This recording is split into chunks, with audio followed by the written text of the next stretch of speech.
अब अगर आप किसी लड़की के साथ फिजिकल रिलेशनशिप में आ रहे हो, वो आपके ऊपर कल को रेप केस भी डाल सकती है। बहुत सारे रेप केस भी इस तरह के सुनने को मिलते हैं हम लोगों को। 2 बंदों ने उनको पीछा करना शुरू किया। अब उस बैंगलोर से आप मानो पीछा करते करते उसमें हम लोग इतनी दूर तक पहुंच गए थे, ऊटी रोड पे कहीं हम लोग पहुंच गए थे। आजू बाजू कौन है कौन नहीं है, इस तरह का हम भी बहुत ध्यान रखते हैं। पर होने को तो देखो क्या चीज़ नहीं हो सकती, बिल्कुल हो सकती है। क्योंकि आपको पता है आजकल मोबाइल है, शादी से पहले इसके बारे में पता करना है कहीं कोई इन्वॉल्वमेंट तो नहीं है इसकी, कोई अफेयर तो नहीं है इसका। आप इतने डेंजरस केसेस करते हो, कभी आप पकड़े गए हो? तो जो इतने नशे करने लगता है और इस तरह के ये ड्रग्स लेने लगता है, आपको पता है दिमाग तो काम करना बंद हो जाता है, बुझ हो जाते हैं लोग। फिर उसका क्या हुआ जो मतलब जिस NRI लड़के ने इन्हें इतनी बड़ी चीजें, मतलब इतनी बड़ी कहानी उसकी जिंदगी की छुपाई। और इतनी बड़ी चीज क्या आपको लगता है कि ये छुपाने वाली चीज है? लड़कियां कैश के ऊपर काम करती हैं, कोई रिकॉर्ड होता नहीं है, तो फिर मेंटेनेंस क्लेम की। बिल्कुल सही बात है। जब तक आपके पास कोई एविडेंस नहीं है तो आपके केस को मजबूत कोई वकील भी नहीं कर सकता। आपके पास किन लोगों के केसेस आते हैं? अरेंज मैरिज वाले लोगों के केसेस आते हैं, लव मैरिज वाले लोगों के केसेस आते हैं? वीडियो रिकॉर्ड करके कोर्ट में देते हो, क्या ये एडमिसिबल है कोर्ट में? अब एक पति तो अपनी पत्नी को उतना ज्यादा नोना मोना शोना फिर नहीं कर पाता। मैं सेक्सिस्ट नहीं होना चाहता, पर हाँ, पुलिस इमीडिएट लड़की के बोलते ही उठा लिया करती। तो लड़कों के ऊपर सोसाइटी का एक इन लॉज का बहुत सारा प्रेशर तो है ही है। कितने बेकसूर लोग जिन्होंने कोई ऐसा काम नहीं किया था और वो भी जेलों के पीछे हैं बेचारे। फोन पे फोन आने शुरू हो गए, गाली गलौज कर रहे हैं लोग, छोड़ेंगे नहीं। वो भी इसी वजह से टूटा था। और वहाँ पे भी ये लड़की उससे 50 लाख रुपए एलिमनी लेके आई है। आपको हायर करना कितना आसान है? क्या अमीर लोग ही सिर्फ आपको हायर कर सकते हैं? चाचा चौधरी, शेरलॉक होम्स, व्योमकेश बख्शी, इनकी स्टोरीज देख देख के हम लोग बड़े हुए हैं, इनकी सीरीज देख के हम लोग बड़े हुए हैं। और ये सोचता था मैं कि ये सिर्फ और सिर्फ किताबों में ही होते हैं या इनके ऊपर सिर्फ सीरियल्स ही बने हैं, ऐसा रियल लाइफ में कभी कुछ नहीं होता है। लेकिन मैं एक रियल लाइफ डिटेक्टिव से मिला और मिलके मेरे को ऐसी ऐसी चीज़ें पता लगी कि जो हम उन सीरीज़ में देखते थे वो 1% भी नहीं है। तो आज हमारा जो पॉडकास्ट है वो एक बहुत ही अमेजिंग पर्सन, अमेजिंग डिटेक्टिव के साथ है, जिन्होंने सोसाइटी में बहुत बड़ा इम्पैक्ट क्रिएट किया है।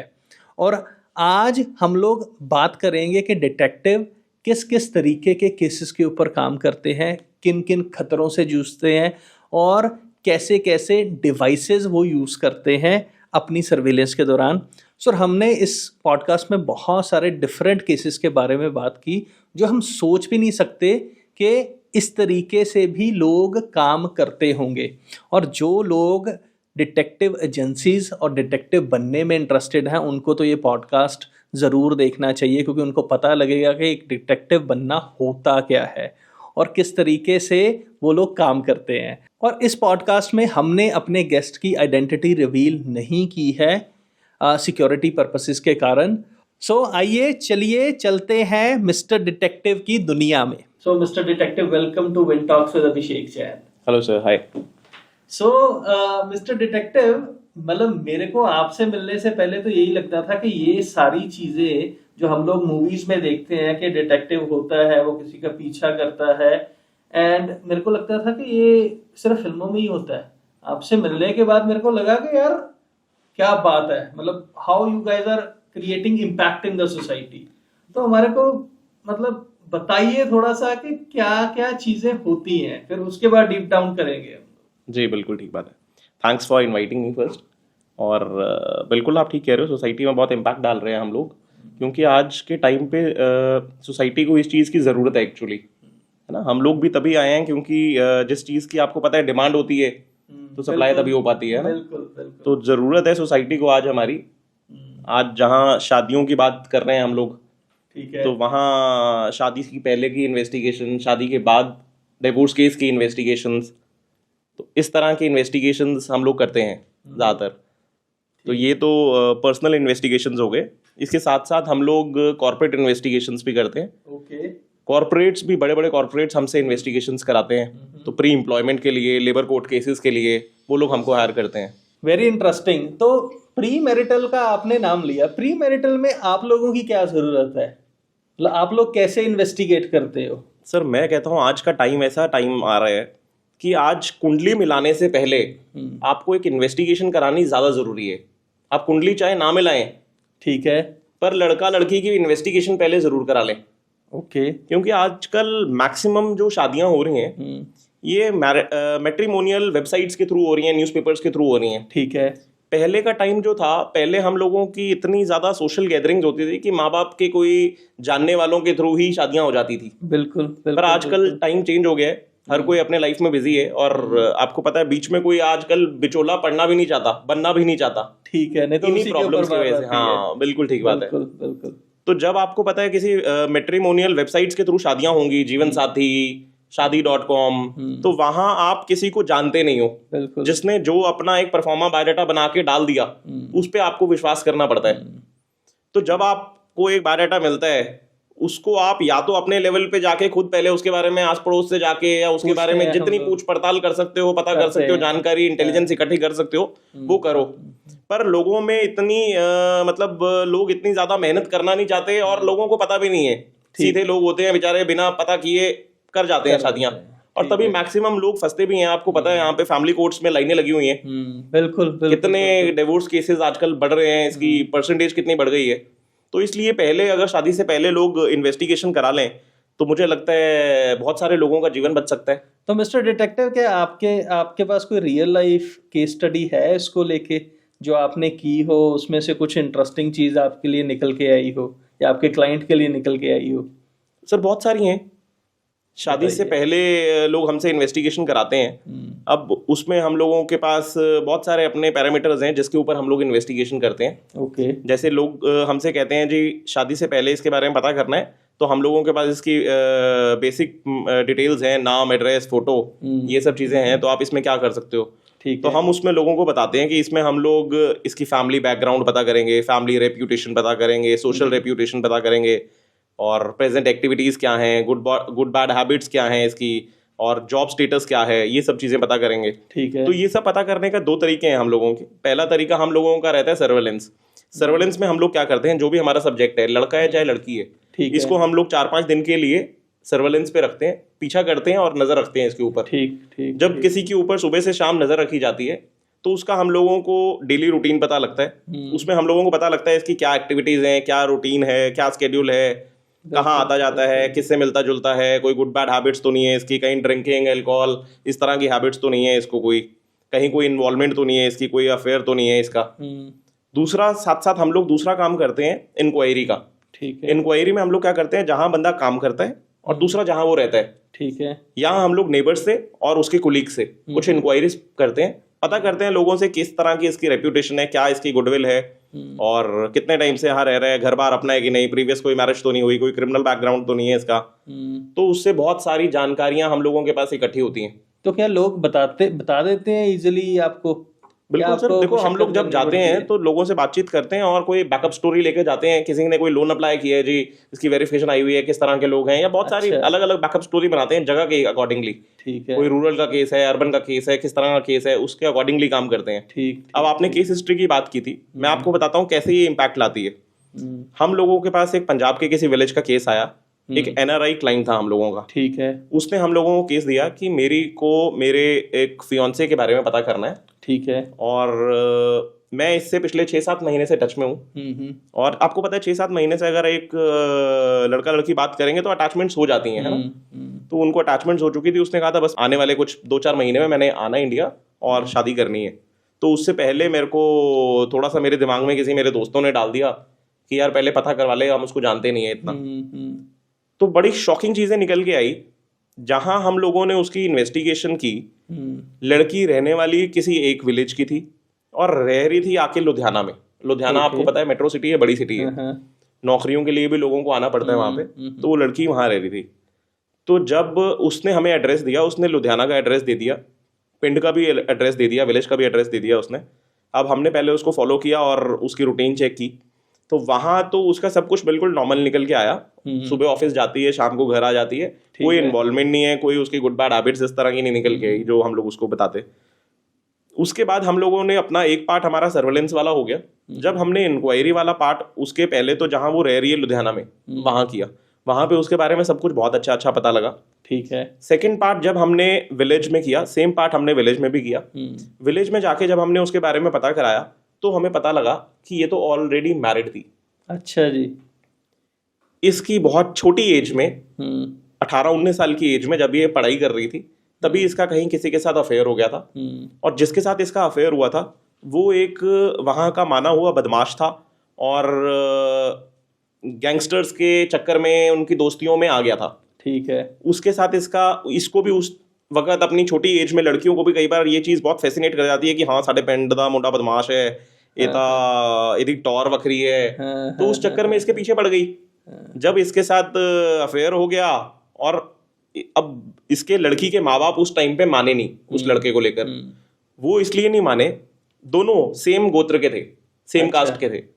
ठीक है। तो आज भी पिंड में ये, पहली बात तो पिंडों में ये होता क्या है कि अगर हमारे पिंड की लड़की है तो सेम पिंड में पहले तो शादी नहीं हो पाती है। ठीक है। अब सेम कास्ट में बिल्कुल घर आगे पीछे घर था दोनों का, तो वहां उसकी शादी नहीं, भाई बहन समझा जाता है। हाँ बहन भाई समझा जाता है कि सेम दोनों कास्टों के हैं पुराने, तो ठीक है नहीं करते शादियां। अब उसमें लड़के के साथ जब उसका अफेयर चलता रहा, बदनाम हो गए पिंड में, माँ बाप ने मना कर दिया लड़की के, तो लड़का उसको भगा कर ले गया। ओके। लड़का उसको भगा कर ले गया। वो दोनों फिर उसके बाद लुधियाना ही रहने लगे। 2-4 साल लुधियाना रहने लगे। इन बिटवीन इनका बच्चा भी हो गया, एक बेटा हो गया इनका। ओके। उसके बाद बेटा होने के बाद ये फिर भी इसने अपनी नशे की दुनिया और गैंगस्टर वाली लड़ाई झगड़े की बदमाशी की दुनिया छोड़ी नहीं लड़के ने। ठीक है। इसको कहीं इन बिटवीन पुलिस ने पकड़ लिया और ये इसको जेल हो गई। ये 1.5-2 साल जेल चला गया। जब ये जेल चला गया तो लड़की के माँ बाप ने उसको प्रेशराइज करके कन्विंस कर लिया अपनी बातों में और लड़की को अपने पास वापस ले आए। अच्छा जी। अब जब लड़की को वापस ले आए तो घर के क्या सर्कमस्टांसेस रहे होंगे वो भगवान जानता है। अब पर लड़की के माँ बाप ने लड़की को तो अपना लिया पर उस बच्चे को फिर भी नहीं अपनाया। अच्छा। उस बच्चे को उन्होंने, जिसका वो बच्चा था, उनके अपने लड़के वालों को दे दिए कि ये आपका बच्चा है, ये बच्चे को आप संभालो। और पंचायती तौर पे उन्होंने फैसला कर दिया कि लड़के से अब हमारा कोई लेना देना नहीं है, हमारी लड़की हमारी बातों में अब है, हमारी लड़की आपके लड़के से कोई लेना नहीं चाहती, देना नहीं चाहती। आपने अपना पोता ये रखना है तो आप अपना पोता रख सकते हो। उन लोगों ने को भी अपने पोते से प्यार था, उन्होंने अपना पोता रख लिया। ठीक है। और दोनों में कन्फ्लिक्ट हो गए। उसके बाद एक पेपर्स बन गए कि हाँ भाई आज के बाद कोई लेना देना नहीं है। और फिर उसका क्या हुआ, जो मतलब जिस एनआरआई लड़के ने, मैं आपको बता रहा हूँ, उसके बाद सर कुछ टाइम बाद, पहली बात तो पहले वो लड़का निकल के आया जेल से। लड़का जेल से निकल के आया तो उसको पता लगा लड़की तो ऐसे ऐसे करके निकल चुकी है। उसके बाद लड़की कहीं और दोबारा जॉब करना शुरू हो गई थी। वो तो लुधियाना, मैंने आपको बताया लुधियाना है आजकल। तो अब लड़के को नहीं पता था, मोबाइल नंबर्स चेंज कर लिए इसने, सब कुछ कर लिया। अब पर लड़का या तो उस चीजों के टेंशन में आ गया, डिप्रेशन में आ गया। उसको बेल कुछ टाइम बाद मिल गई, 2-3 साल बाद जब वो बाहर आया, पर उसने अपनी नशे की दुनिया फिर भी नहीं छोड़ी। उसको लगता था कि शायद मैं बदमाशी में कोई पैसा भी कमा रहा होगा और नशे में उसको अलग धुन में था। तो धीरे धीरे धीरे धीरे उसको नशों ने छोड़ा नहीं और उसकी डेथ हो गई लड़के की। ठीक है। जब उस लड़के की डेथ हो गई तो वो पोता उन्हीं के पास है, लड़के वालों के पास आज। तो हमने जब पिंड से जाके पता किया तो हमें यही सारे फैक्ट्स निकल के आए कि ऐसे ऐसे करके इनकी शादी हुई थी, ये घर से भाग गए थे, इनका बच्चा भी हो गया था, लड़का जेल में हो गया था, जेल से निकल के फिर वो बाहर आ गया था, फिर नशे करने लग पड़ा था, लड़ाई झगड़े करता था, फिर उसकी डेथ हो गई, वो मर गया। अब लड़की अलग रह रही है। पर लड़की ने इतनी बड़ी चीजें, मतलब इतनी बड़ी कहानी उसकी जिंदगी की छुपाई। और इतनी बड़ी चीज, क्या आपको लगता है कि ये छुपाने वाली चीज है? बिल्कुल, ये तो कहीं ना कहीं से निकल ही आएगी, फिर निकल ही आएगी। अब पर लड़कियां सोचती हैं कि दूसरा बेवकूफ है। अब इसका लड़की का परिवार वहां से शिफ्ट हो चुका है। इन लोगों को वहां पे शर्म लगती है, इसलिए इन्होंने वहां से अपना घर ही मूव कर दिया है। ये वहां से शिफ्ट होके चंडीगढ़ में किराए पे रह रहे हैं। अब जब एक बंदा एक अपना पुराना इतिहास ही छोड़ के नई जगह पे रहने लग पड़ा तो इनको लगता है शायद कहाँ पता लग रहा है। बिल्कुल। पर फिर भी जब हम खोदने लगते हैं चीजें तो सब चीजें निकल आती हैं। इन्वेस्टिगेशन से सारी चीजें, तो धीरे धीरे धीरे उसका बैकग्राउंड पता लगा, किस विलेज का था, वहां से सारी कहानी निकल आई। अब फिर हमने अपने जब क्लाइंट को सारी चीजें बताई तो उसकी आंखें खुल गई कि यार ऐसा तो कभी हो ही नहीं सकता। इसने तो मतलब ये भी तक नहीं पता इसका तो कहीं कोई पहले कोई शादी तो बहुत बड़ी बात है और बच्चा तक हो रखा है। तो ऐसे में आप बताओ कौन शादी करेगा? बिल्कुल बिल्कुल बिल्कुल बिल्कुल।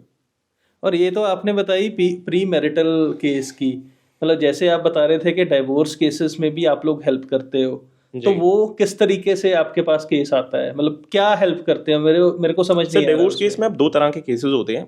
एक तो इस तरह के हैं कि हस्बैंड वाइफ अभी एक साथ रह रहे हैं, चाहे तो हस्बैंड को अपने वाइफ के ऊपर डाउट है, चाहे अच्छा। वाइफ को अपने हस्बैंड के ऊपर डाउट है, अच्छा। दोनों के रिलेशनशिप अच्छे नहीं चल रहे हैं, इसलिए वो एक डिटेक्टिव हायर करते हैं और पता लगाना चाहते हैं कि क्या इसका कहीं और अफेयर चल रहा है, कोई एक्स्ट्रा मैरिटल अफेयर चल रहा है।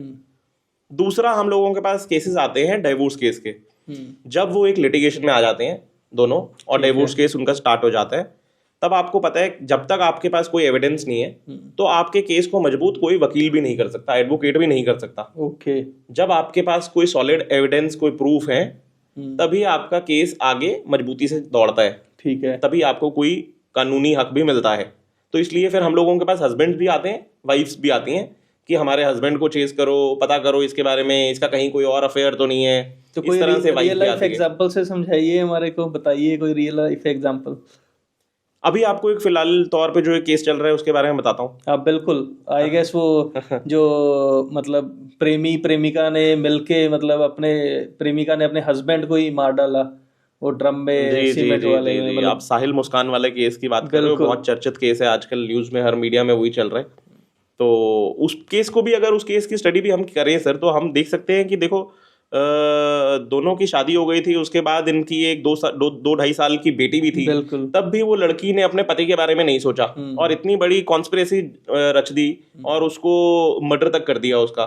बजाय कि अगर मैं इसमें ये सोचता हूँ कि अगर आपको अपने हस्बैंड के साथ प्यार नहीं है, आपको किसी और के साथ प्यार हो गया है, तो इसका और भी जरिए थे, आप लीगल वे से अपने हस्बैंड को डिवोर्स देते, आप उसको बताते यार मेरा कहीं और अफेयर हो गया, या कुछ भी आप करके अपने पति से डिवोर्स ले सकते थे। और किसी की जान लेना तो ये कोई एक वो नहीं है ना, जान तो ली, अब उसके लिए भी सारा कुछ खत्म हो गया सर, खत्म हो गया। अब दोनों का जब पता लग रहा है तो पता लग रहा है जी ये दोनों प्रेमिका, तो जिसको आप कह रहे हो ये तो दोनों नशेड़ी थे। अच्छा जी। दोनों अक्सर कसौल हिमाचल प्रदेश जाया करते थे और वहां जाकर नशे किया करते थे, वहां रेव पार्टीज अटेंड किया करते थे, बहुत सारी गतिविधियों में ये लोग थे दोनों, और सुल्फा जॉइंट ये लोग पीते थे। तो जो इतने नशे करने लगता है और इस तरह के ये ड्रग्स लेने लगता है, आपको पता है दिमाग तो काम करना बंद हो जाता है, बुझ हो जाते हैं लोग। बिल्कुल बिल्कुल, उनको परवाह ही नहीं है। तो बस उसको फिर नशे में थे दोनों, इनको पता ही नहीं था क्या हम लोग कर रहे हैं, क्या सही है क्या गलत है। जब उसकी एक कोई बाउंड्री लाइन ही नहीं है तो फिर कुछ भी गलत काम हो जाते हैं। नहीं, ठीक ठीक। तो इस तरीके का केस आपके पास भी कोई आया है? सर ये तो एक मतलब आफ्टर द क्राइम चीजें निकल के आई हैं हमारे पास, एक्चुअली बिफोर द क्राइम आती हैं चीजें। ठीक है। क्योंकि हम लोग प्राइवेट बॉडीज हैं, तो हम लोग प्राइवेट बॉडीज में हम लोगों के पास पर्सनल इन्वेस्टिगेशन डिवोर्स केस की आती हैं। ठीक है। हम लोग क्रिमिनल केसेस तो करते नहीं है, कोई मर्डर केसेस इस तरह के केसेस हम लोग नहीं करते हैं। ठीक है। हम लोग मैट्रिमोनियल इन्वेस्टिगेशन करते हैं, शादी से पहले की, शादी के बाद की। ठीक है। डिवोर्स केस की आपने बात करी, हमारे पास ज्यादातर मेंटेनेंस के केसेस आते हैं। ओके। सेक्शन 125 बहुत बार आपने सुना होगा, लोग अपने हस्बैंड से एलिमनीज लड़कियां मांगती हैं। ठीक है। और कहती हैं कि मेरा खर्चा आप मुझे दो, कि शादी के बाद हमने शादी की है, अब हम डिवोर्स केस में हैं, आपका हक बनता था, आप लीगल हस्बैंड हो मेरे पास तो अब कमाने को कुछ है नहीं, सोर्स मेरे पास है नहीं, तो आप मेरे को इसकी इनकम दो। और तब लोग हमें आजकल हायर करने लगे कि पता लगाया जाए, कोर्ट कहती है actually, if the girl is working then she is not entitle for any maintenance. Okay. फिर भी लड़कियां कोर्ट में झूठे एफिडेविट देती हैं कि मैं कहीं जॉब नहीं कर रही हूँ, कहीं कोई मेरी इनकम नहीं है। तब हम लोग फिर उनको पीछा करते हैं, देखते हैं, इन्वेस्टिगेट करते हैं, ये क्या करती है सारा दिन, कहाँ आती जाती है, क्या वाकई इसको मेंटेनेंस देनी चाहिए, है ना? बिल्कुल। तो जब उसको पता लगाया जाता है, मैक्सिमम केसेस में निकल के आता है लड़कियां ऑलरेडी वर्किंग भी होती हैं, कमा भी रही हैं, उनके पास अपने एसेट्स भी हैं, फिर भी उनको पति का कमाई चाहिए। और बहुत सारे केसेस में मतलब मैंने देखा है, मतलब सुना है कि लड़कियां कैश के ऊपर काम करती हैं, कोई रिकॉर्ड होता नहीं है, तो फिर मेंटेनेंस क्लेम की। बिल्कुल सही बात है। बहुत सारी जगह सर हम लोग भी देखते हैं कि जब हम लोग उसको पीछा करते हैं तो काम तो वो कर रही है, और जब पता लगता है तो उसके बैंक अकाउंट्स में पति पता कराते हैं सारा। हाँ। उसके बैंक अकाउंट्स तो पति पत्नी रह चुके हो, आपके पास सारे बैंक अकाउंट्स तो होते हैं। बिल्कुल। तो फिर भी उसकी ट्रांजैक्शंस कोई उसके अकाउंट्स में आ नहीं रही हैं। वो बहुत सारी लड़कियां कैश में, कहीं कोई जानकारियां हैं, कोई टीचिंग प्रोफेशन में है, कहीं किसी स्कूल में लग गई, तो वहां से कैश में लेने लगती हैं पैसा, ताकि कहीं शो ना हो जाए कि मैं इस चीज को वाइट में ना ले पाऊं, ताकि कोर्ट में कल को पता ही ना लगे मैंने एफिडेविट दिया हुआ है कोर्ट में कि मैं तो कहीं जॉब नहीं करती हूँ, बिल्कुल। तो वो चीज दिख ना जाए, इसलिए कैश में काम कर रही होती है। पर फिर भी हम लोग जब कोई हमें हायर करता है, जब हम वहाँ की फोटोग्राफी वीडियोग्राफी देते हैं, तो कोर्ट में ये भी हम लोग एक एविडेंस प्रूफ कर देते हैं कि ये देखो, ये कंटिन्यू हमने इसको 1 हफ्ता पीछा किया, हर रोज का इसका रूटीन यही है, सुबह यहाँ आती है स्कूल में, दोपहर को यहाँ से निकलती है।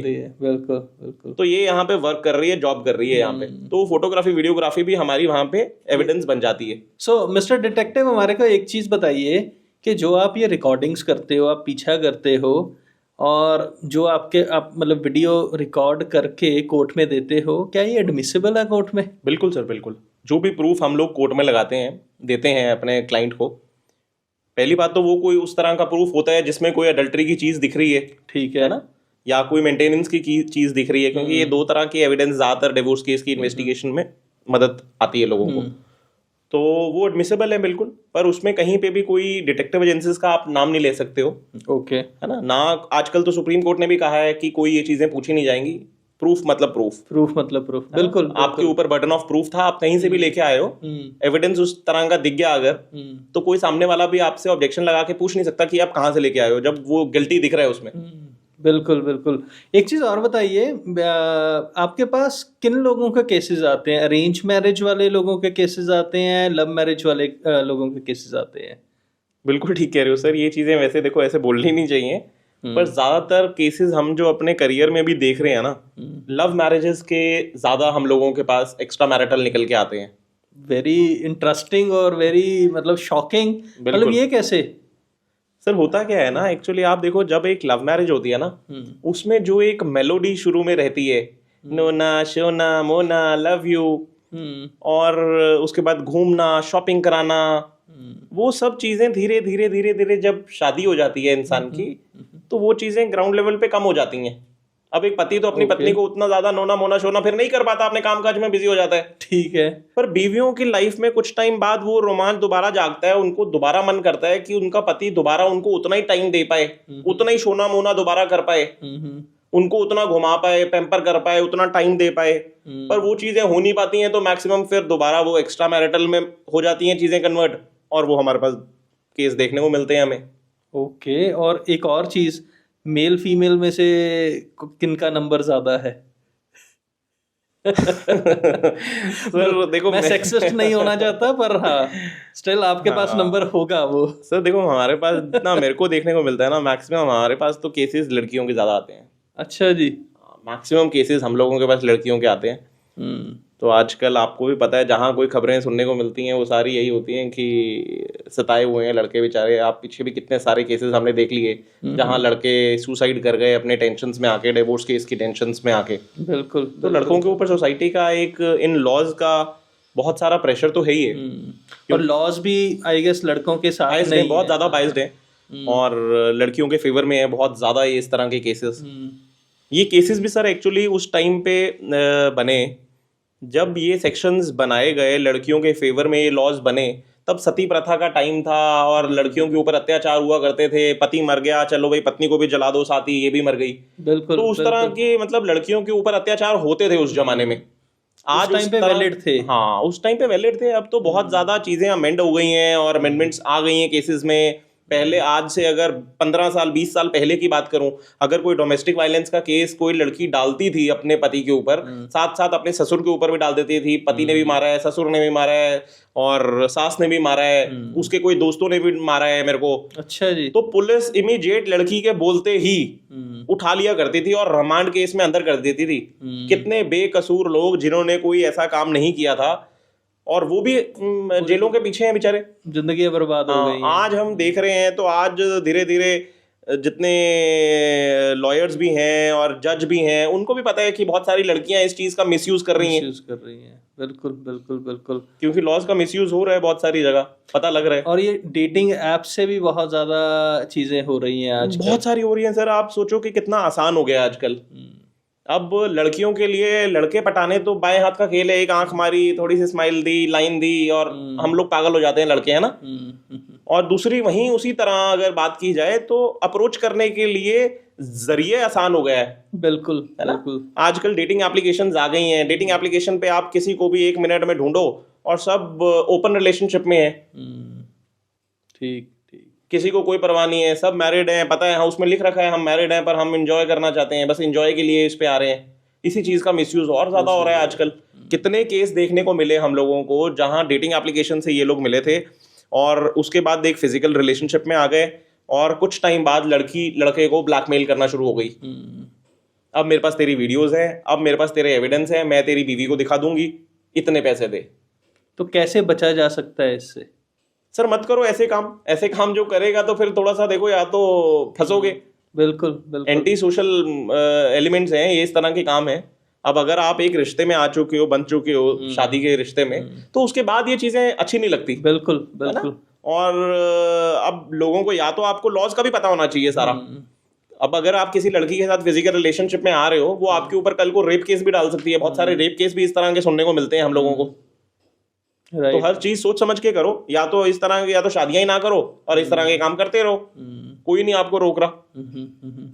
सो मिस्टर डिटेक्टिव, आप हमारे को एक चीज और बताइए कि आपकी कोई ऑर्गेनाइजेशंस भी होती हैं? जी सर, बिल्कुल जी बिल्कुल। इंडिया लेवल पे भी हम लोगों के एसोसिएशन है, association of private detectives and investigator, APDI। उसमें हर स्टेट का बंदा आपको मिलेगा। जो भी रजिस्ट्रेशन हमारी होती हैं APDI के अंडर होती हैं। ठीक है। तो अपना हम लोगों का करिकुलम भी है, कोई ट्रेनिंग्स भी जो बच्चों को लेनी हो, अच्छा। वो APDI के अंडर ले सकते हैं जाकर। बहुत बढ़िया। और इसी तरह जैसे ये भारत की है, पूरे भारत के लोग इसमें जुड़े हैं। लगभग 2000 से ज्यादा एजेंसियां इसमें जुड़ी हैं एसोसिएशन के साथ। और ऐसे ही हम लोगों की वर्ल्ड वाइड भी एसोसिएशन है, वर्ल्ड एसोसिएशन ऑफ डिटेक्टिव्स। अच्छा। तो मैं आज चाहूँ, मेरे को अगर किसी भी कंट्री का केस आता है तो मैं उस कंट्री के लोगों को भी एसोसिएट कर सकता हूँ अपने साथ, और उस कंट्री में जा भी सकता हूँ। उस कंट्री का बंदा मेरे को अपना वहां से इनवाइट भी कर सकता है, इनविटेशन लेटर दे सकता है, बुला सकता है मेरे को। वर्ल्ड वाइड हम लोगों के अपने मीटिंग्स होती रहती हैं। अभी लास्ट कनाडा, अब आने वाले टाइम में कैलिफोर्निया अमेरिका में है। तो हम लोग जाते रहते हैं, आते रहते हैं, मीटिंग्स चलती रहती हैं हम लोगों की। हर कंट्री में लीगलाइज है और कानून है इसके ऊपर। ठीक। हमने भी राज्यसभा में बिल डाला हुआ है। बहुत टाइम से 2007 से राज्यसभा में बिल हमारा पेंडिंग है। अभी लेटेस्ट हम लोगों ने उसको अमेंड करके दोबारा डाला है। अब भगवान करे जल्दी हमारा बिल पास हो जाए तो हमारे ऊपर कानून एक बन जाएगा। उस कानून के अंडर फिर हम लोग जो काम करेंगे उसके एक स्पेसिफिक पैसे चार्ज हम बता पाएंगे, कितना लेना है कितना नहीं लेना। बिल्कुल बिल्कुल। गवर्नमेंट के अंडर होंगी तो गवर्नमेंट सबको देख सकती है। बहुत ये एजेंसी सर आज से नहीं चलती आ रही है। डिटेक्टिव एजेंसीज और इंफॉर्मेशन गैदर करने का काम तो पीढ़ियों से चलता आ रहा है। ये तो मैं कहूँगा ये मतलब आप मान के चलो कि नारद मुनि जी के टाइम से चलती आ रही हैं। अच्छा, वो कैसे? आपको पता है नारद मुनि जी भी ऐसे ही थे। जब उनको कहीं इन्फॉर्मेशन चाहिए होती थी, किसी भी देवी देवताओं को चाहिए होती थी कोई इन्फॉर्मेशन, तो नारद मुनि जी को भेजते थे। नारद मुनि जी 1 मिनट में वहां पहुंच जाते थे। नारायण नारायण, वहीं सारी इन्फॉर्मेशन निकाल के भेद जान के ले आते थे। और हम कहेंगे कि हमारे हनुमान जी से बड़ा डिटेक्टिव कौन निकल के आया आज तक? अच्छा जी। जो एक लंका में घुसकर उसके सारे बड़े से बड़े हमारी माता सीता को वहां ढूंढ निकाला और सारे भेद अंदर के निकाल के ले आया, रावण के सारे भेद जान लिए। बिल्कुल बिल्कुल। तो हनुमान जी से बड़ा भी कोई डिटेक्टिव नहीं निकला। नहीं हो सकता वाकई। ये पुराने काल से चलती आ रही हैं चीजें, ये आज से नहीं है। इस सेंस में तो हमने सोचा ही नहीं था ये भी हो सकता है। बिल्कुल जी बिल्कुल, ये आज की चीजें नहीं है, ये तो सदियों से चलती आ रही हैं चीजें और इम्पैक्ट डालती आ रही हैं सोसाइटी में। बिल्कुल बिल्कुल जी। आपको हायर करना कितना आसान है? क्या अमीर लोग ही सिर्फ आपको हायर कर सकते हैं? हाँ सर, अमीर लोग ही कर सकते हैं अभी फिलहाल पे कहूँ तो। वो कैसे? क्योंकि अच्छी फीस हम लोग चार्ज करते हैं तो उसके लिए लोगों के अच्छे पैसे लग जाते हैं। अच्छा। हम लोगों को हफ्ता 10 दिन 15 दिन 1 महीना पीछा करना पड़ता है। अगर बात करूँ 1 महीने की, अगर 1 महीना किसी को पीछा कर रहा हूँ तो 2 2.5 लाख रुपए चार्ज कर लेता हूँ। ठीक है। और जो भी मतलब जैसे आपने बोला कि आपको ट्रैवल भी करना पड़ता है कई बार पीछा करते करते जी, तो कोई लॉन्ग ट्रैवल आपने किया हो अपने? सर अभी तक का सबसे लॉन्ग ट्रैवल तो मेरा यहाँ से पीछा करते करते हम बैंगलोर पहुंच गए थे। चंडीगढ़ से बैंगलोर आप पहुंच गए थे? चंडीगढ़ से हम लोग बैंगलोर वो कैसे, वो स्टोरी बताओ थोड़ी।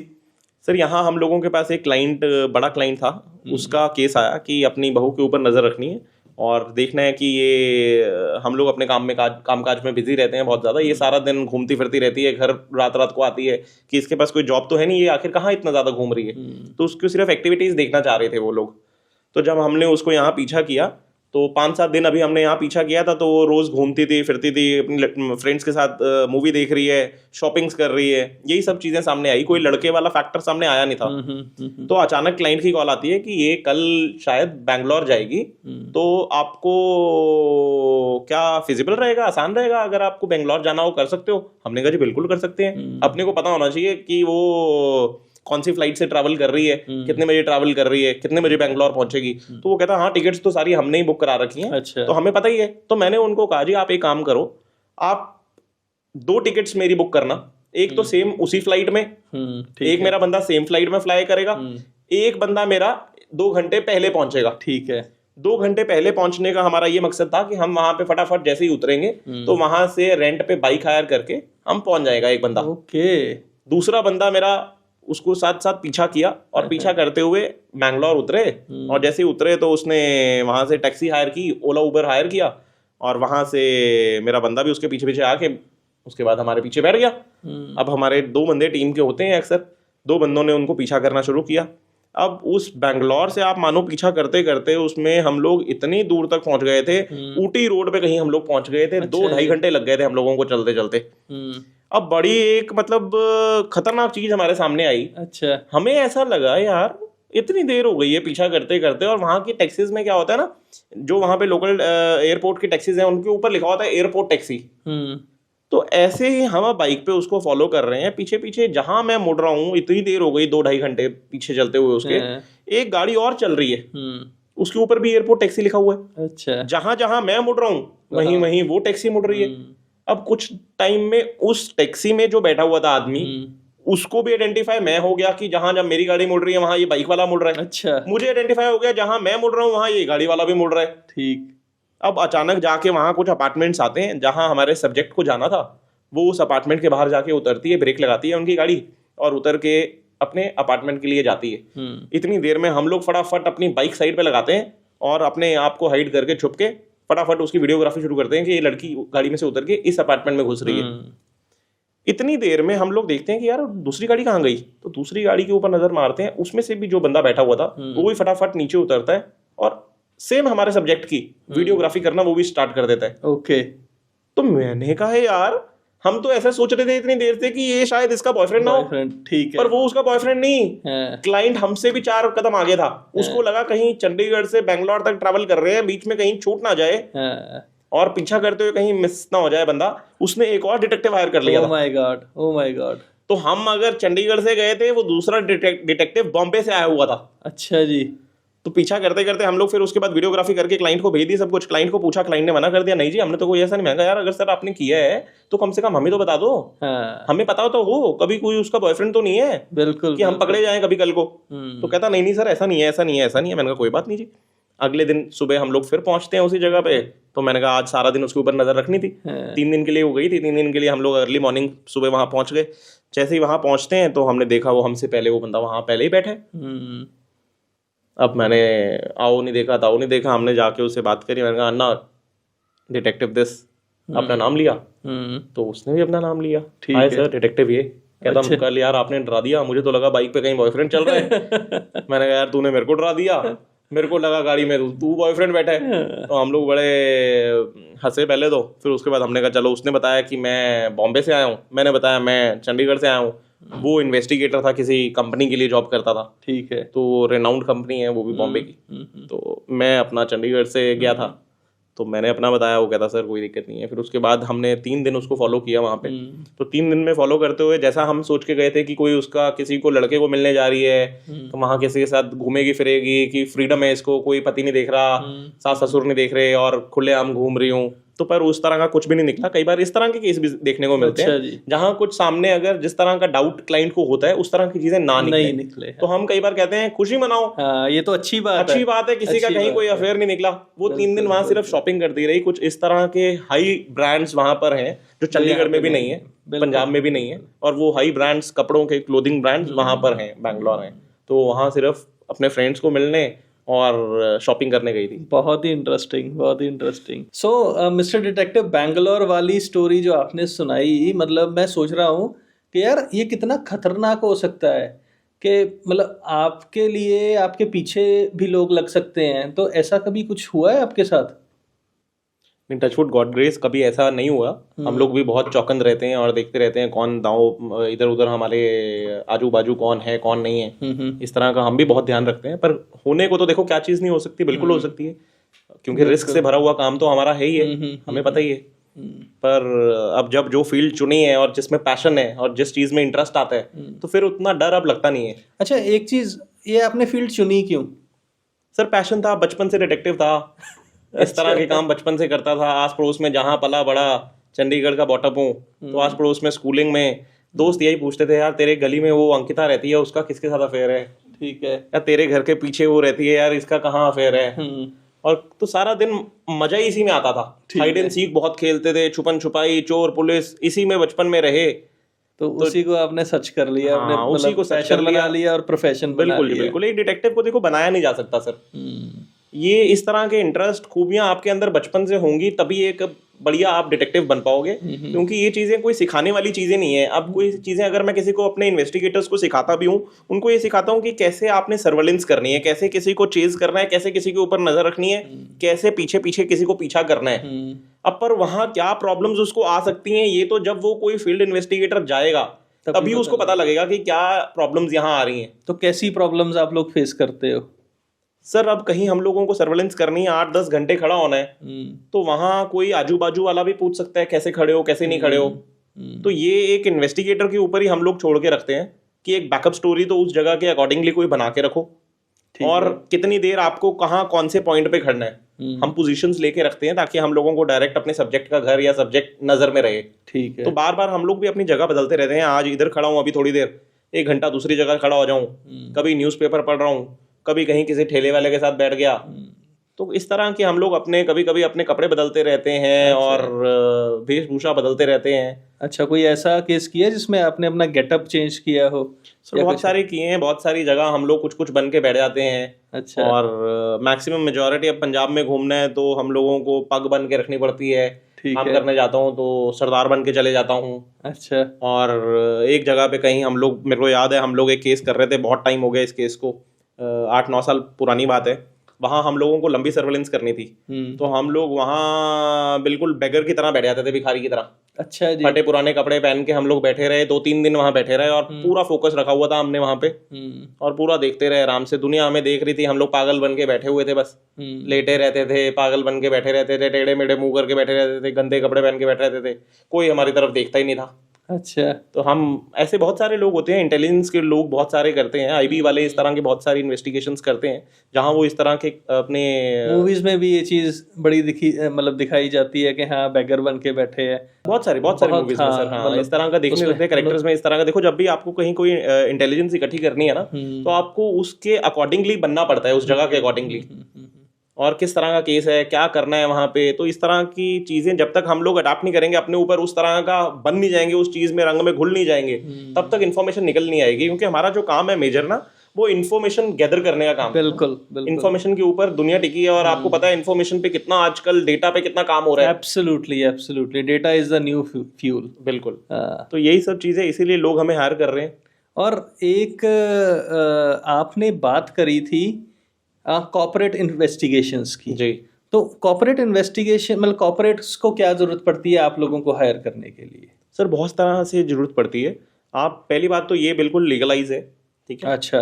कॉर्पोरेट लॉ जो एक अलग लॉ बना हुआ है इनके लिए, वो ये लॉ पहले ही कहता है हर कॉर्पोरेट्स को कि आप जो भी एम्प्लॉइज को अपने पास रखते हो, उसकी पहले ही प्रॉपर पूरी वेरिफिकेशन होनी चाहिए। ओके। पर बहुत सारी कंपनियां, छोटी कंपनियां इस तरह का काम नहीं करती हैं और इन्वेस्टिगेशंस नहीं करवाती हैं, तभी वो फंस जाती हैं। उनको लगता है इस तरह का खर्चा हम पहले क्यों करें एम्प्लॉइज पे, और नहीं करती हैं। बड़ी कंपनीज कराती हैं ज्यादातर हमसे ये चीजें। अब मैं कैडबरी, टीवीएस, गोदरेज, इस तरह बड़ी कंपनीज के लिए pre employment labour code cases करता हूँ।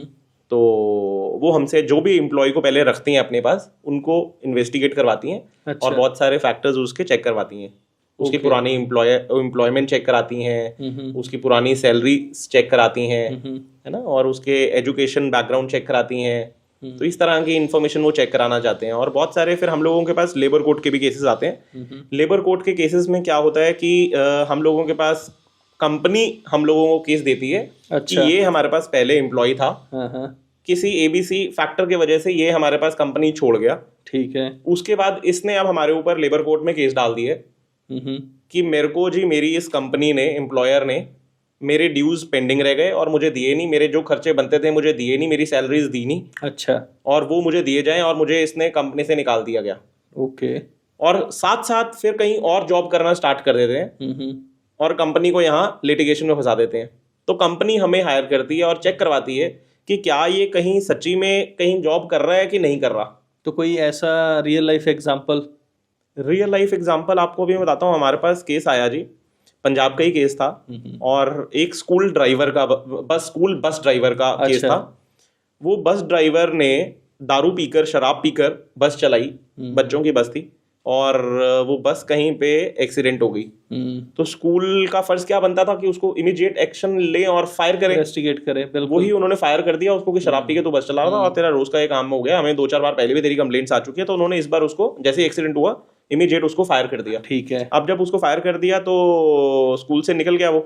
अब कुछ टाइम बाद उसको किसी ने 2-4 साल बाद उसको किसी ने बता दिया कि यार तेरे को ऐसे ऐसे निकाला था, तेरे जो जो वहां पे बनता था वो तेरे को हक तेरा मिला नहीं, तो इनको लेबर कोर्ट में केस डाल सकता है। अच्छा।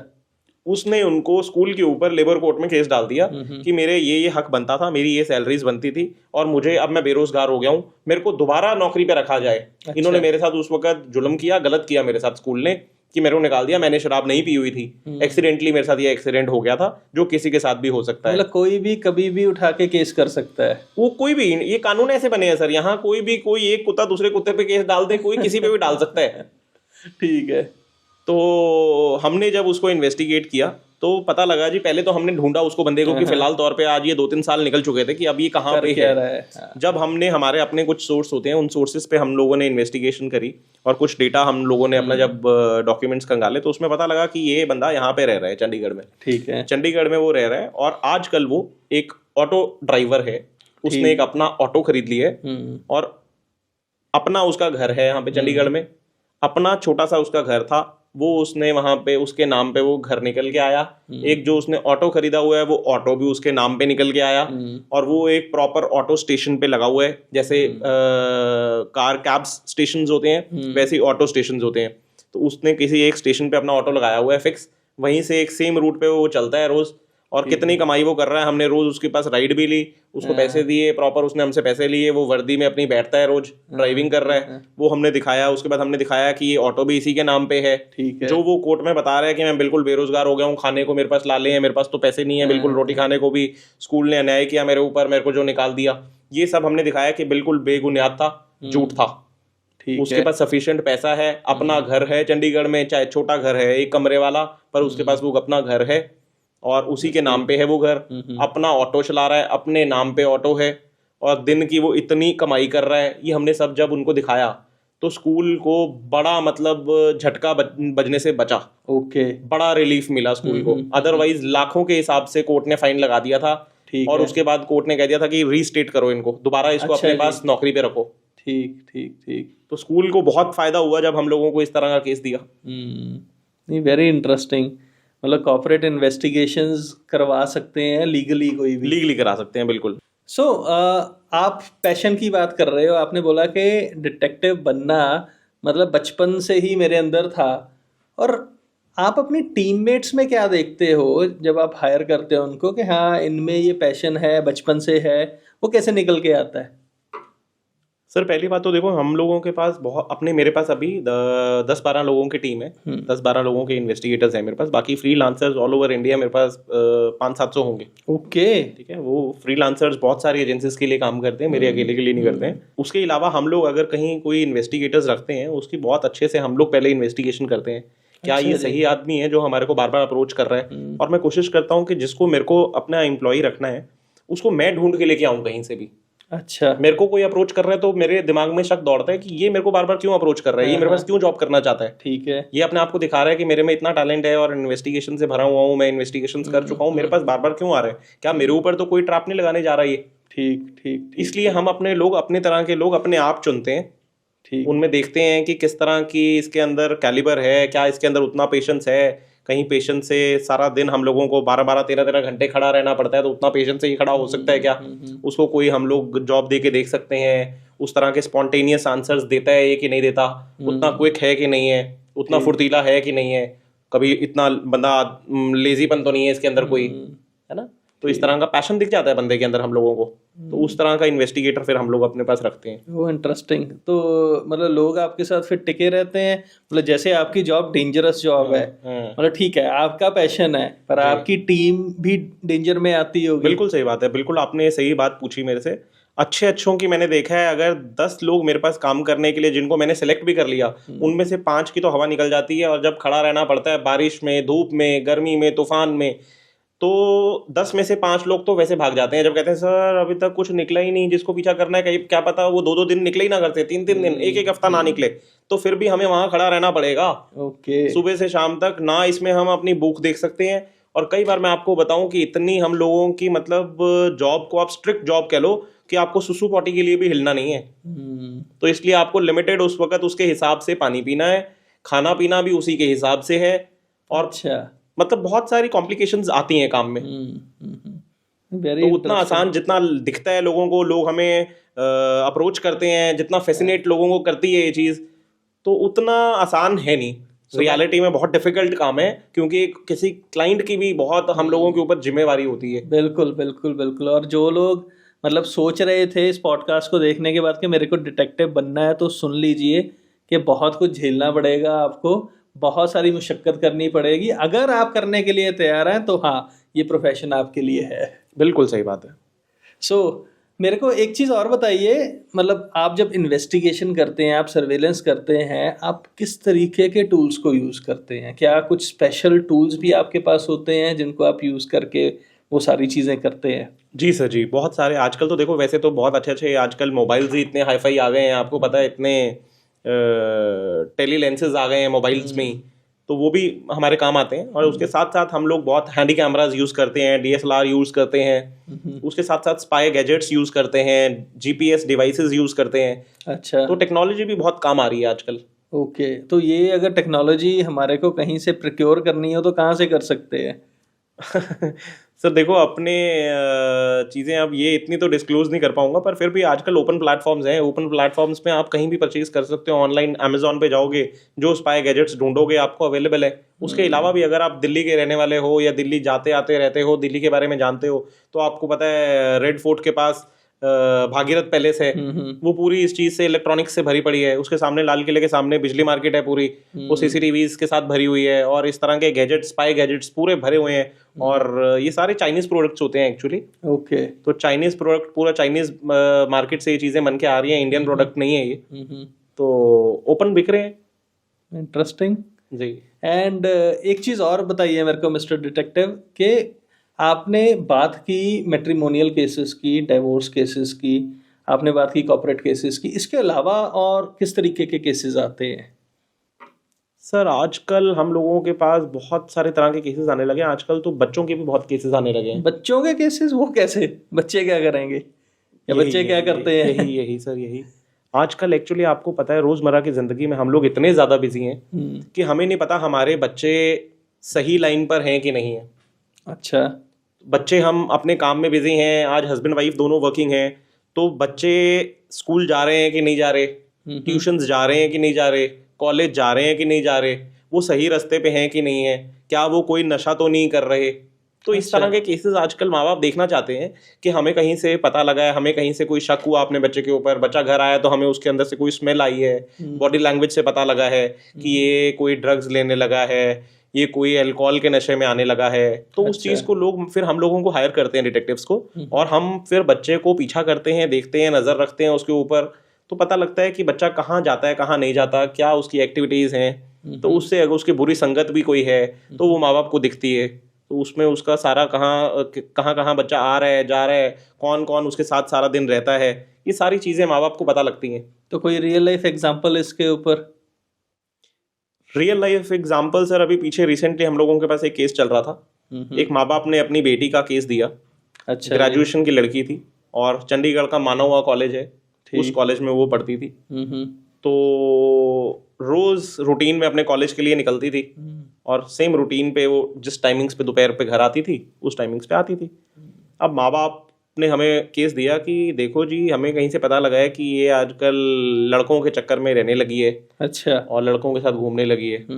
तो हमने जब उसको पीछा किया तो पता लगा 22-23 साल की लड़की थी और उसका 50 साल के एक बंदे के साथ अफेयर निकल के आया। Oh my God.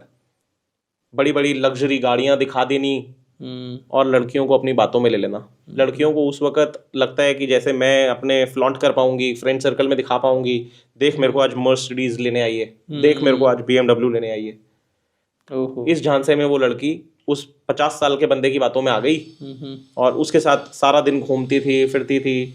गाड़ी कभी कहीं खड़ी हो जाती थी, कभी कहीं खड़ी हो जाती थी। कभी वो उसको कहीं होटल में ले जाता था, कभी अपने फार्म हाउस में ले जाता था। तो जब हमने उसको 15 दिन पीछा किया, देखा, तो वो सारी तरह की वीडियोस हमने दिखाई। और कई बार लोग हमसे चाहते हैं, लोग सोचते हैं कि अगर एक डिटेक्टिव किसी को पीछा कर रहा है तो शायद उसको बेडरूम्स की भी वीडियोस दे देंगे। अच्छा। पर हमारी भी, हम लॉफुल काम करते हैं जो लॉ के अंडर है। इतना हम भी किसी के बिल्कुल अंदर नहीं हो सकते। जब हमने आपको यही दिखा दिया कि एक लड़की एक किस बंदे के साथ घूम रही है, एक बुढ़े के साथ घूम रही है, सारा दिन उसकी गाड़ियों में घूम रही है, शॉपिंग करवा रहा है, मॉल्स में घुमा रहा है और उसको होटल्स तक ले जा रहा है, अपने फार्म हाउस तक ले जा रहा है, तो इससे बड़ी भी क्या चीज होगी। बिल्कुल। और पेरेंट्स का तो फिर बुरा हाल हो गया होगा। पेरेंट्स का बहुत बुरा हाल हो गया। उसके बाद पेरेंट्स ने उसकी काउंसलिंग्स करी, उस बंदे को समझाया। अब पर उसके बंदे, हम किसी बंदों को तो क्या ही समझाएं, हम अपने बच्चे को समझा सकते हैं। बिल्कुल बिल्कुल। उसको अकल दे सकते हैं कि तू जो काम कर रही है वो सही काम नहीं है, अपनी एज देख, उसकी एज देख। पर कई बार ये एज ऐसी चीज है कि इसको जो समझ जिस एज में आनी है बच्चे को, वो उसी एज में जाकर आती है। तो है। हम सोचें अभी इसको कोई घुट्टी पिला दें और ये ड्रिंक पिलाएं और इसको सब कुछ समझ आ जाएगा, तो वो नहीं आएगा। बिल्कुल। कई बार ये चीजें, दोस्तियां, सर्कल, लड़कियां और फ्रेंड्स को देखती हैं, बिगड़ जाती हैं। तो ये हाई फाई कॉलेजेस में आजकल ये ट्रेंड बन गया, इस तरह का माहौल चल रहा है। बहुत ही मतलब शॉकिंग केस है ये। मतलब मैं सोच रहा हूँ कि हाँ, कितना कुछ चल रहा है और क्या क्या चीज़ों के लिए मतलब बहुत सर, बहुत सावधान होकर रहना पड़ेगा, चलना पड़ेगा और सतर्क होकर रहना पड़ेगा अगर हम अपने बच्चों को बचाना चाहते हैं, अपनी नस्लों को बचाना चाहते हैं। क्योंकि आपको पता है आजकल मोबाइल है और कर लो दुनिया मुट्ठी में, वो काम हो गया है। पूरा दुनिया मुट्ठी में ही है, जो मर्जी यहाँ से हम अच्छी चीज़ें, बुरी चीज़ें सर्च कर लें, वो हमारे हाथ में है। बिल्कुल बिल्कुल बिल्कुल जी। सो मिस्टर डिटेक्टिव, आप इतने डेंजरस केसेस करते हो, कभी आप पकड़े गए हो? सर कभी वैसे एज सच पकड़े तो नहीं गए हैं, पर अभी लेटेस्ट एक केस में बड़ा बैड एक्सपीरियंस हुआ। अच्छा, वो क्या? वो ऐसा रहा कि ये प्री मैरिटल का केस था सर, और USA का मेरा क्लाइंट था। उसने मुझे केस दिया कि मेरे को, लड़के की वाइफ ने केस दिया एक्चुअली, बहन ने, सॉरी, लड़के की बहन ने मुझे केस दिया कि मेरे भाई की इंडिया में शादी हो रही है, 4 दिन बाद इसकी शादी है, और पता लगवाओ कि क्या कहते हैं। मुझे कहीं से सुनने को मिला है कि ये लड़की तो बिल्कुल किसी काम की नहीं है। अच्छा जी। तो मैंने कहा 4 दिन बाद शादी है, आप पता लगवा रहे हो, तो आप खुद USA बैठे हो। कहती है भाई, मेरा भाई की सेकंड मैरिज है, वो खुद अकेला इंडिया गया हुआ है, वो शादी करके और उसके बाद उसने कोर्ट मैरिज करके वापस आया ना, फिर तो पेपर वर्क होता है सारा, तो हम फिर ढंग की शादी 1 साल 1.5 साल बाद ही करेंगे। पर अभी हमें किसी ने बहुत ज्यादा डरा दिया और भाई मेरा कन्विंस नहीं हो रहा इन बातों से, तो आप प्लीज पता कराओ, हम बड़े डर के माहौल में हैं। तो हमने कहा जी ठीक है, जैसे नॉर्मल हम लोग हर केस को इन्वेस्टिगेट दिल से करते हैं और ईमानदारी से करते हैं, वैसे हमने ईमानदारी से उसको इन्वेस्टिगेट किया।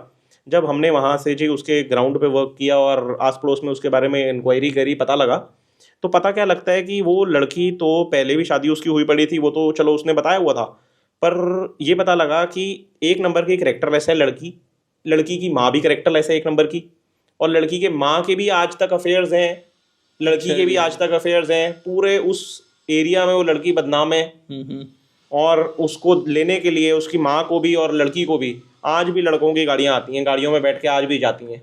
ओहो। जब इतनी चीज़ें हमने निकाल के उसको, इतनी खतरनाक चीज़ें उसको, बातें उसको बताई लड़की को, तो उसने अपने भाई को बतानी थी वो सारी बातें। उसने अपने भाई को बताई कि क्या कहते हैं भाई, फटाफट तू ये यहाँ से वापस आ और यहाँ शादी नहीं करनी है, ये तो लड़की कैरेक्टरलेस है, और किस किस के साथ कहाँ कहाँ इसके अफेयर्स रह चुके हैं, और पुराना इसका रिश्ता जो टूटा है वो भी इसी वजह से टूटा था, और वहाँ पे भी ये लड़की उससे 50 लाख रुपए एलिमनी लेके आई है। ठीक। तो हम भी इस ट्रैप में आ गए हैं, अब तू भी इस ट्रैप से निकल और प्लीज फंस मत जा। 4 दिन बचे हैं, अभी भी हम बच सकते हैं। हमें जब सच्चाई पता लग गई है तो फिर आंख देखी मक्खी, तो कौन निकल सकता है ना। तो फिर जब उनको सारी चीजें पता ही लग गई तो वो डर गए। उन्होंने ये सारी चीजें लड़के को बताई, लड़के ने क्या किया, सारी चीजें रिवील करके लड़की को बता दिया कि मेरे को तेरे बारे में सारा कुछ पता लग गया है, और एक डिटेक्टिव हायर किया था हमने, इस नाम का बंदा है, ये उसका मोबाइल नंबर है, उसने मेरे को तेरे बारे में ये सारी चीजें बता दी हैं, और इन लोगों से उसने इंक्वायरी की थी तेरे आस पड़ोस में, और जहां पे भी ये उसकी सारी रिकॉर्डिंग्स है, जिन लोगों ने तेरे बारे में गंद शब्द बोले हैं ये सुन ले क्या बोल रहे हैं तेरे बारे में। तेरे जो पुराना शादी हुई थी वहां से उन लोगों से भी तू 50 लाख लेके आई है, ये देख तेरे बारे में बता रहे हैं वो लोग भी पुराने, वो सारे एविडेंस उसने सामने दिखा दिए, और ये शादी तोड़ के अपना यूएस से वापस भाग गया। हम लोगों के लिए पंगा हो गया। मेरे को फोन पे फोन आने शुरू हो गए, गाली गलौज कर रहे हैं लोग, छोड़ेंगे नहीं, कहाँ पर है, हम आ रहे हैं अभी तेरे घर आ रहे हैं, छोड़ेंगे नहीं, ये कर देंगे वो कर देंगे, तूने हमारा घर बर्बाद कर दिया, हमारी शादी तोड़वा दी, गलत बातें कर दी, हमारी भानी मार दी, फलाना कर दिया। हमने कहा जी देखो ऐसा है, यहाँ मैं अकेला डिटेक्टिव नहीं हूँ, यहाँ 500 एजेंसियां बैठी हैं, आपके पास क्या प्रूफ है कि ये मैं हूँ। उसके बाद तो चलो बहुत लंबी कहानियां रही, मतलब बहुत बैड एक्सपीरियंस रहा। जो लोगों ने बेचारों ने उनके बारे में बताया था, कोई बुजुर्ग था, कोई कैसा था, आपस में उनकी दुश्मनियां हो गई आस पड़ोस की, और पिंडों का मामला हो, आपको पता है पिंडों में 1 मिनट में डांगे चल जाती हैं, तो फिर पंगे हो गए बहुत सारे उनके भी। यहाँ हम लोगों के ऊपर पुलिस कंप्लेंट हो गई, वो तो फिर पुलिस को ही पता है कि हम लोग किस तरीके से काम करते हैं, और जो भी काम किया है, कोई हमने गलत काम तो किया नहीं है, हमने तो इन्फॉर्मेशन गैदर की है। इन्फॉर्मेशन किसी भी तरह की हो सकती है, सही भी हो सकती है, और जो भी लोग बताएंगे एक्चुअल चीज है वो निकल के आई है जो। अब या तो उस चीज को जस्टिफाई करो कि भाई नहीं है हम इस तरह के, अब तुम इस तरह के हो, अब तुम्हें मिर्ची लग रही है ना, तुम किसी को ट्रैप करने के चक्कर में तो थे ही। बिल्कुल। तो मतलब बहुत मुश्किल से उन चीज़ों से, हमारे भी कुछ अपने सोर्सेज होते हैं। अब इतने टाइम से हम लोग भी 15 साल से इन्वेस्टिगेशन कर रहे हैं, तो अपने सोर्सेज बने हुए हैं बहुत। हम लोगों के भी पुलिस कनेक्शंस हैं और कनेक्शंस हैं, जिन कनेक्शंस के थ्रू हमें भी ऑलरेडी काम आता रहता है। तो लोग फिर सब बीच में पड़े, तो तब जाके ये चीजें हटी, सॉल्व हुई, पर एक टेंशन का क्रिएट तो हो ही जाती है, हो ही जाता है। बिल्कुल बिल्कुल, चलता ही है जब तक मतलब। तो मतलब मैं फिर अपने उस क्लाइंट को भी समझाया कि यार आपका मतलब क्या था। ऐसे ही कई बार हम लोग जब हस्बैंड वाइफ के केसेस हम एक्स्ट्रा मैरिटल के आते हैं, उसमें जब हम लोग देखते हैं तो बंदा कई बार लॉयल नहीं है, दिखा दिया पत्नी को। अब पत्नी कई बार आपस में, हर घर तो टूट नहीं रहे ना, दोनों आपस में कल को कॉम्प्रोमाइज हो जाती है, चल ठीक है छोड़ना, नोना मोना छोड़ना करके उसने अपनी पत्नी को मना लिया, आज के बाद कुछ नहीं करूंगा यार, सॉरी यार माफ कर दे। 2-4 दिन बाद उसने देख लिया उसका मोबाइल उठा के, इसने पकड़ा कैसे मेरे को। उसने देखा अच्छा जी ये तो कोई डिटेक्टिव है किया था। फिर फोन आने शुरू हो जाते हैं, तेरे को छोड़ेंगे नहीं, तेरे को गोली मार देंगे, तूने मेरा घर बर्बाद करने की कोशिश करी। तो ऐसे खतरे चलते रहते हैं जीवन में। अब काम ऐसा पकड़ा है तो फिर क्या डरना। नहीं डरना तो ठीक है, आप तो नहीं डरते, but what about your family, मतलब फैमिली वाले इसको एक्सेप्ट करते हैं आपके। सर अब तो देखो ऐसा है जी, अब तो एक्सेप्ट करना पड़ता है। अब जब बेटे ने जो काम चुन लिया तो क्या कर सकते हैं। अच्छा। तो पर ये है, जब तक बच्चा, आप देखो किसी का भी कोई बच्चा है, हम भी किसी के बच्चे हैं, हमारे माँ बाप को भी रातों को नींद नहीं आती जब तक घर नहीं पहुंचते। बिल्कुल। डर लगा रहता है यार किस फील्ड में चला गया बच्चा, ये क्या रोज रोज किसी के, चलो किसी के, मैं तो कहता हूँ जी हम लोग तो लोगों को आईना दिखा रहे हैं, सच्चाई सामने ला रहे हैं। बिल्कुल। पर जो गलत सामने आता है, जो गलत दिख जाता है, उसको फिर मिर्चें लगती हैं, उसको फिर आगे से गुस्सा आता है। बिल्कुल। तो घर वालों को भी अब पता लग गया है कि इस तरह का फील्ड को अब ये चुन बैठे हैं, अब कुछ कर नहीं सकते वो भी। ठीक। तो बस यही कहते हैं कि बच बचा के चलो, ध्यान रखो अपना, ठीक, ज्यादा पंगे ना लिया करो। इसीलिए हमने भी आपसे यही रिक्वेस्ट करी थी कि हम अपनी आइडेंटिटी रिवील ना करें, शक्ल ना दिखाएं। नहीं बहुत ही बढ़िया, बहुत ही बढ़िया।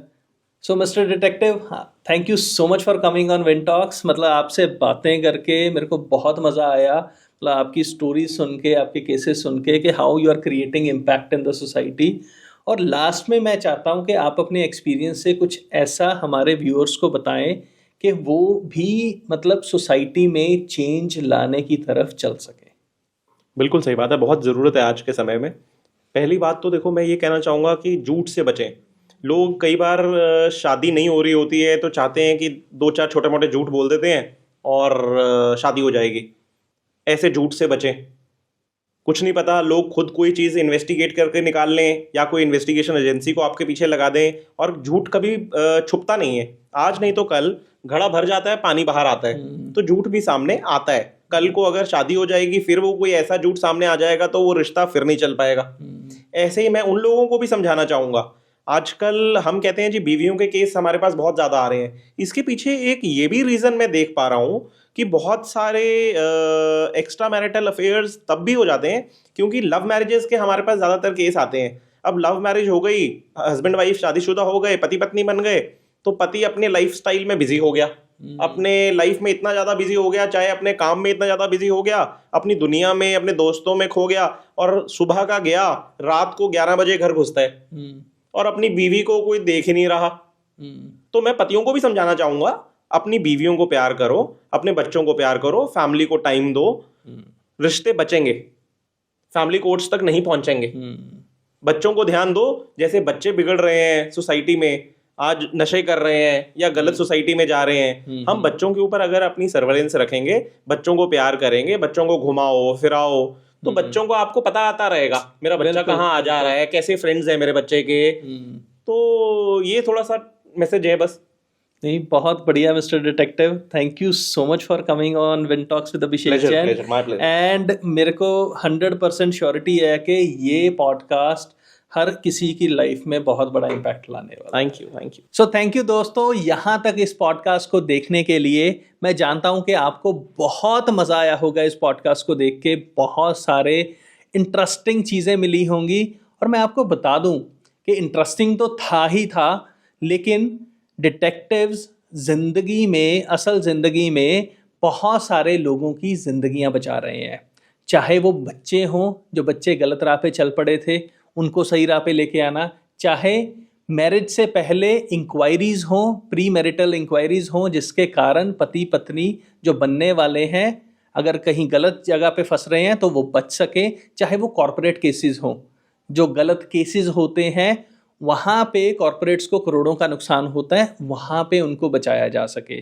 तो मेरा मतलब पर्सनल ओपिनियन में अगर आपको बताऊं तो मैं सोचता था कि यार डिटेक्टिव्स की स्टोरीज बड़ी इंटरेस्टिंग होती हैं, बड़ी एक्साइटिंग होती हैं, लेकिन ये एक्साइटिंग और इंटरेस्टिंग के साथ साथ एक बहुत ही सीरियस जॉब है, जो आज 1 घंटे की कन्वर्सेशन में मेरे को पता लगा।